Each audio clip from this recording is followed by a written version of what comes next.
Well,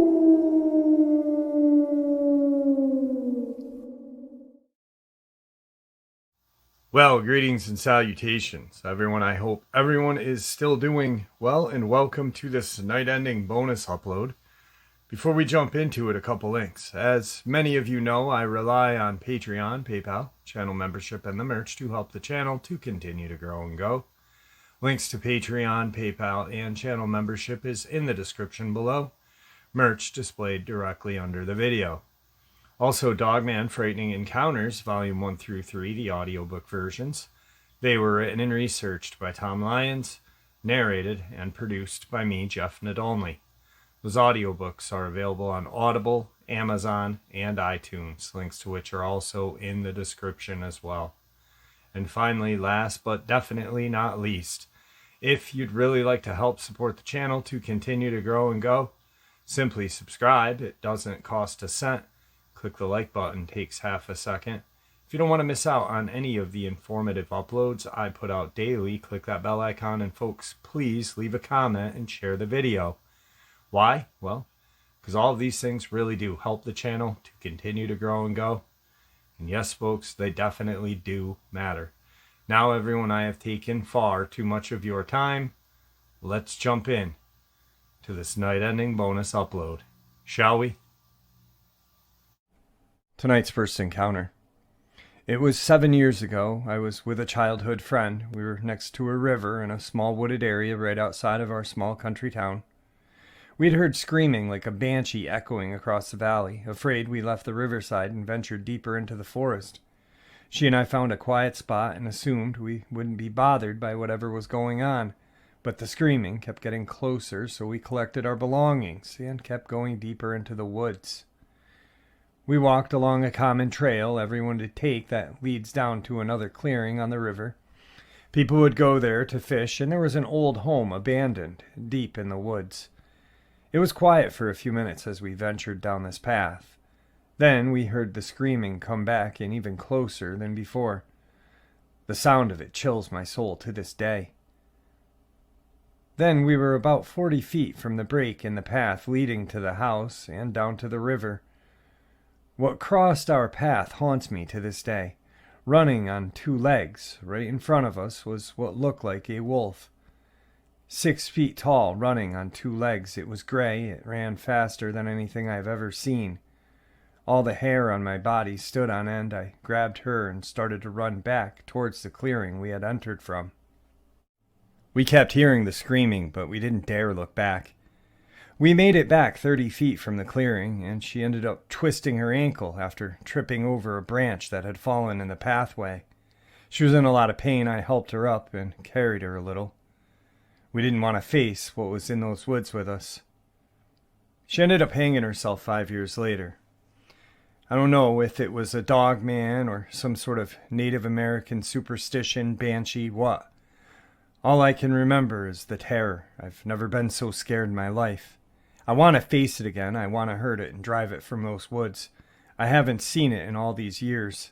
I have no clue what the odds are I will ever face it again, but I do know that I need closure.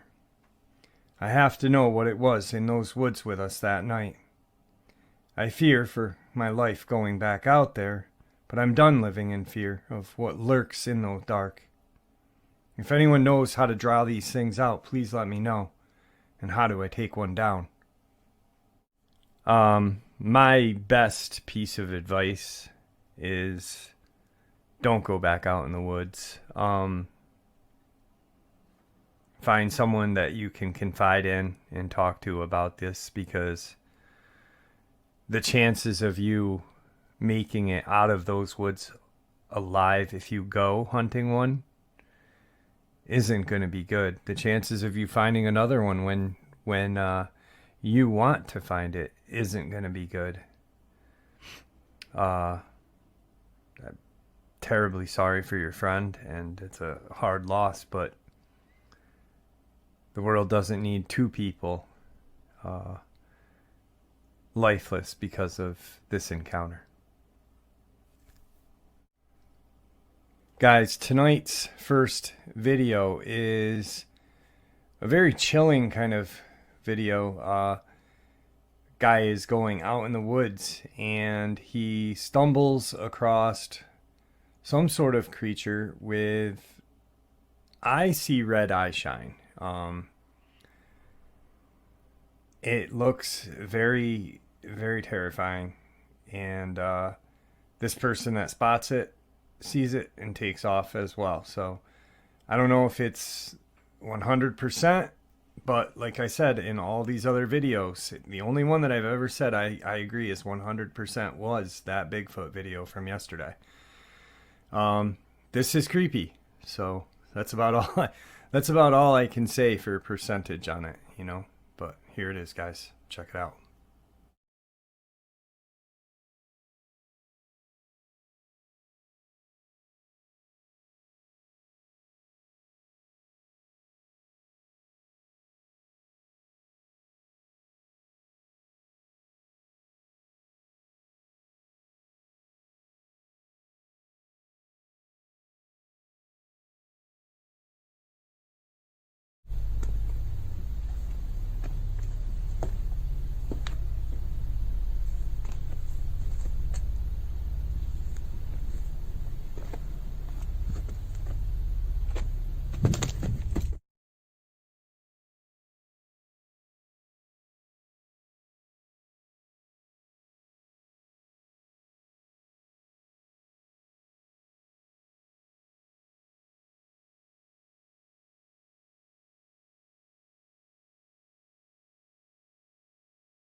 All right, guys, definitely a creepy video.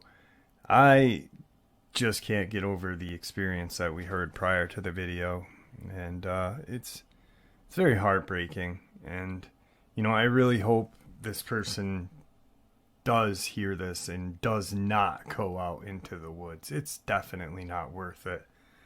I can imagine the anger and frustration, but you're not gonna win. And I hate saying it, but it's true.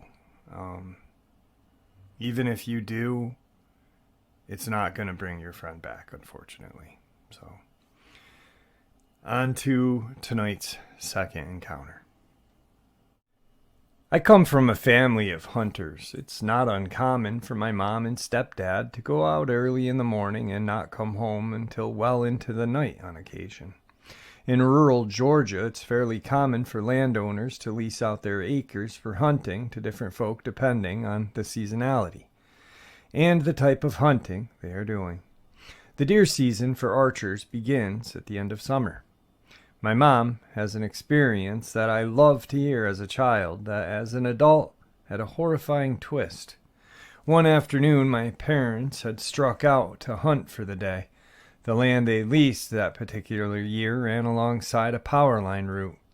These routes are clear cut through the woods and create a man-made field. A hunter can set up their tree stands in the thickets surrounding these fields and wait for grazing animals to come by. Around dusk, my mom started to look out for my stepdad to come and get her. He would usually help her get situated in her stand and go find his own setup further down the trail. As the sun began to sink, she saw him walking through the power line clearing. My stepdad is a brolic type man that has a wide gait in his walk. He swings his arms a bit as he walks. He walks kind of similar to a caveman to me. Even in the low sinking light, she could make out his silhouette and could see that he was zigzagging from side to side of the clear-cut field. He had obviously forgotten where they had set her up and was trying to find her. So she stood up and started waving her hands to get his attention. At that moment, the creature she thought was my stepdad noticed her. It dropped down onto all fours and darted into the woods, making a strange growl as it did. She waited for what seemed like an eternity for my stepdad to come and get her down. She was terrified and in tears. This was an experience shared many times in my childhood when I asked for a scary hunting experience. They have plenty of them. It's not that I didn't believe my mom, but we all know that the night can play tricks on us and heighten our imagination. So when I asked for this experience in my teenage years, imagine my surprise when my stepdad speaks up. A man of few words and a lack of an imagination. He raised his head at the dinner table. I've never told either of you this, but I think it probably should. That night, the creature wasn't running away from your mother. I was walking along the line of the woods towards her tree stand when I noticed it. I smelled it before I actually saw the thing. It had a pungent odor, almost skunk-like, and it seemed a little over 6 feet, covered in thick, coarse fur. It saw me about the same time as I was drawing back an arrow and taking aim. At first it growled, then dropped on all fours and sprinted towards me as I released the arrow, knocking it in the arm. I was shaking and just missed the intended hit. This creature veered to the side and kept running. To this day, I've always wondered what this creature was. Alright guys, so the second video clip is apparently a group of people going out into a cemetery. It looks like they're looking for probably, it looks like they're going ghost hunting. Well, they end up taking a picture and you can clearly see something off in the distance that doesn't look like a ghost. And then as they separate, one of the guys walks up to the woods and has a run-in with something that really doesn't resemble a ghost to me. Check it out.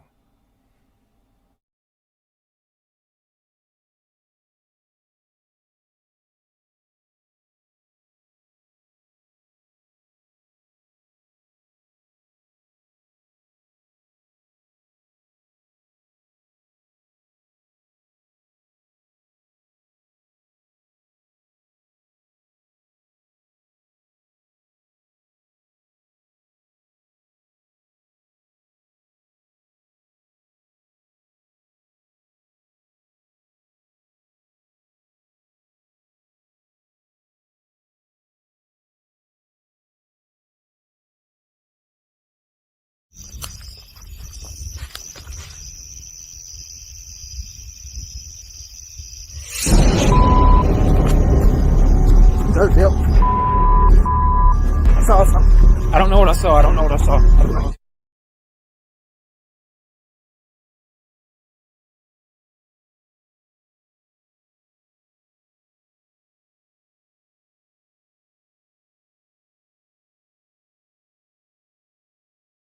Tonight's final experience just so happens to come from the location that I happen to be going to this weekend. Let's get into it. So, my friend TJ and I, in 2018, used to do a lot of cryptid/ghost hunting, especially because we're from Rhode Island. There's a lot of stories of the area with crazy history. An example is the woods a block from my house that has stone steps in the middle of it, completely out of the way from everything. Basically, long story short, the stairs were from a church that burnt down long ago. Rumor has it people died in the fire, and that's why the woods are haunted. My friend B and I saw some crap in the woods as well. But with this image in your head, now you can understand Rhode Island has a lot of paranormal activity. Back to the main story. TJ and I, one night, found out about the Conjuring house. It was about a 20-minute drive from us, so we decided to check it out. It was 2 in the morning when we started driving there, and a lot of weird stuff started happening. When we got to the first road on the way to the house, for reference to how creepy this area is, it's practically out in the middle of the sticks, barely any streetlights. And lastly, the energy is the strangest. It felt like we were being watched all the way to the house. When the GPS said we were 3 minutes away from the house, TJ's radio started glitching, repeating the chorus of a song R.I.P. by Jojai. Needless to say, that the vibe got a lot darker after that, and we actually arrived. When we got there, not much happened until we were ready to leave. The vibe was growing worse and longer we stayed, and then TJ heard something. So we left because the energy was something different. As we were leaving, the GPS quickly made us turn to a road different from the way we come in. As soon as we are approaching the original entrance to the street of the Conjuring house, at the time, we didn't think much of it because we were just trying to leave the area because of the way it was making us feel. This road was a lot creepier than any of the others because of how it brought us directly into the middle of the woods, with some parts not being paved, with really weird-looking houses spaced apart. Well, as we were going down the road, I looked down at my phone, and in that second, TJ starts punching my arm, yelling, "Look up, bro! WTF!" And as I look up, the strangest thing I'd ever seen in my life jumps across the road like 5 feet away from the car and into the woods at the speed of a cheetah. To give you guys a better idea of what it looked like, first, it was as tall as a kangaroo. And I mean the tall ones. This thing was easily 7 feet tall. Second, it was jumping in medium-sized jumps. Not sure what the word for the movement is, but quick. How gears work. That's how smooth and fast this thing's legs touched the ground, propelled forward, and repeated. Like in the 4 seconds it took us to drive the car to where it was on the road, it was like hundreds of feet away into the woods. Lastly, the most amazing but strange thing about it was its appearance. It looked like moving energy, a bunch of lines moving together in the shape of an animal. Its colors were crazy, a combination of a neon brown, neon dark green, neon orange, and some other less noticeable colors that sort of filled in the rest of its shape it was taking. As we drive by, we're freaking out, of course, talked about it the whole ride home, trying to make sense of what we saw. We even tried to find the road again that we were on 3 separate occasions, but we were never able to find it. That night changed my life because I never thought I'd see anything like that close. But since then, I've been trying to find answers. Yeah, I've heard of all sorts of kind of crazy sightings out there. There's a cemetery way out in the back, and supposedly someone saw something like a crawler out there. I don't know why these kids chose 2 in the morning to go to private property, but it makes kind of no sense. But yeah, anyway, I'm looking forward to this because I'm going to take full advantage of my my night hunt there. I'm going to look into the yard, look into the old cemetery, do the house, the basement, everywhere I can. And I don't think there's anything that could stop me right now. I'm so excited. So, all right, guys, on to tonight's final video. Kids are walking and they see this kind of creature on this wall. And there's one in the distance. Now, if you look at the first creature that's on the ground, not the one on the wall, it almost resembles like a raccoon or something. But then you kind of pan up and you look at this other one. And that does not resemble a raccoon at all. I'm not sure what this thing is. Anyway, here's that video clip.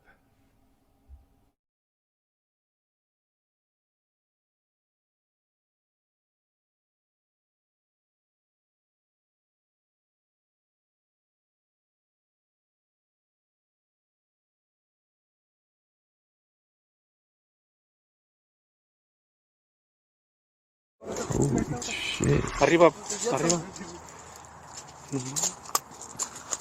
Ellos se atacan, güey. No estamos solos en este mundo. Oh, shit. Arriba, arriba. Ellos se atacan, güey. No estamos solos en este mundo. Oh, shit. Arriba, arriba. Ellos se atacan, güey. No estamos solos en este mundo.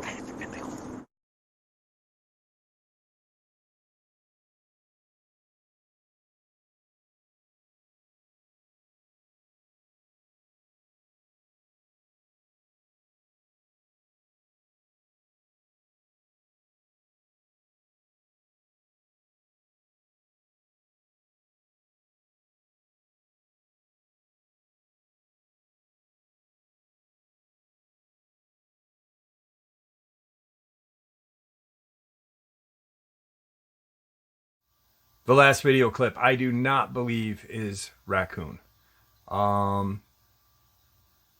If they are something that is native to wherever this video is taken from, to me it looks almost like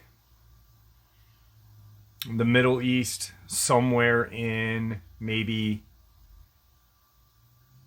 the upper part of Africa or whatever, just by the walls and such. Maybe a meerkat. I don't know.